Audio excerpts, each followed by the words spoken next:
छात्रों, साइंस के इस चैनल में आज का मेरा टॉपिक है मानव नेत्र। जी हाँ, मैं मानव नेत्र के बारे में संपूर्ण जानकारी दे रहा हूँ।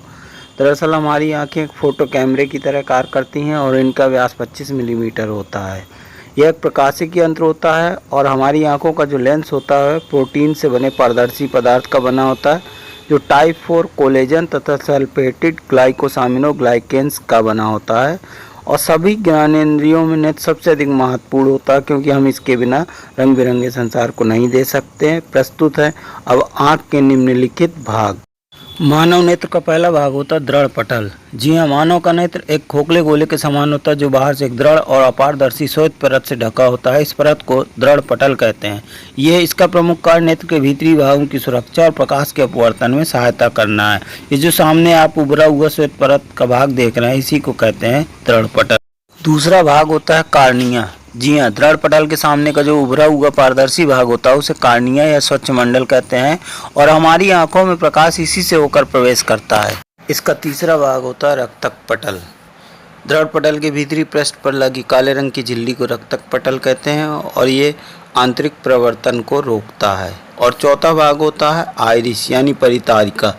कार्निया के पीछे एक रंगीन और अपारदर्शी झिल्ली का पर्दा होता है, जिसे आइरिस कहते हैं, और यह पुतली के आकार को कंट्रोल करता है। पांचवा भाग है पुतली। इसे नेत्र तारा भी कहते हैं। आइरिस के बीच में ठीक एक छिद्र होता है, जिसे पुतली या नेत्र तारा कहते हैं। ये देखिए, सामने गोल तथा काली संरचना दिखाई दे रही है, इसी को पुतली कहते हैं।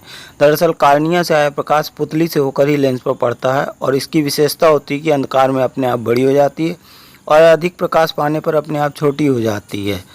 आइरिस की मांसपेशियां किनारे की ओर तब सिकुड़ती हैं जब प्रकाश की मात्रा कम होती है और पुतली को बड़ा कर देती हैं, जिससे लेंस पर पड़ने वाले प्रकाश की मात्रा बढ़ जाती है।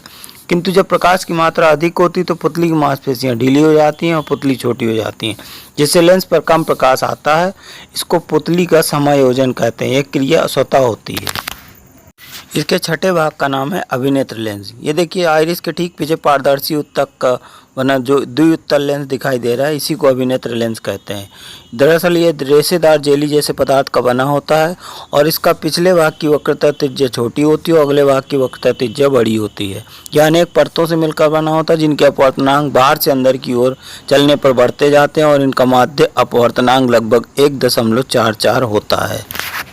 इसके सातवें भाग का नाम है नेत्रोद, जिसे हम जलीय द्रव भी कहते हैं। दरअसल कार्निया और लेंस के बीच का भाग ही नेत्रोद कहलाता है। इसमें एक नमकीन पारदर्शी तरल द्रव भरा होता है, जिसे जलीय द्रव कहते हैं और जिसका अपवर्तनांक 1.336 होता है। इसके आठवें भाग का नाम होता है काचाप द्रव। नेत्र लेंस और रेटिना के बीच का भाग ही काचाप कक्ष या काचाप द्रव कहलाता है। दरअसल ये एक गाढ़ा और पारदर्शी उच्च अपवर्तनांक वाला द्रव होता है, इसी को काचाप द्रव कहते हैं। नौवां भाग दृष्टि पटल या रेटिना। जी हाँ, मानव नेत्र का ये महत्वपूर्ण भाग होता है।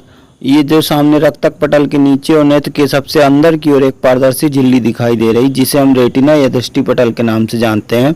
यह प्रकाश के लिए अत्यधिक सुग्राही होती है और इसमें दृष्टि तंत्रिकाओं का जाल बिछा रहता है। किसी भी वस्तु का प्रतिबिंब रेटिना पर ही बनता है और यही तंत्रिकाएं हमें रंग, रूप, आकार तथा इन सभी का ज्ञान मस्तिष्क को देती हैं। इसमें दो प्रकार की कोशिकाएं पाई जाती हैं।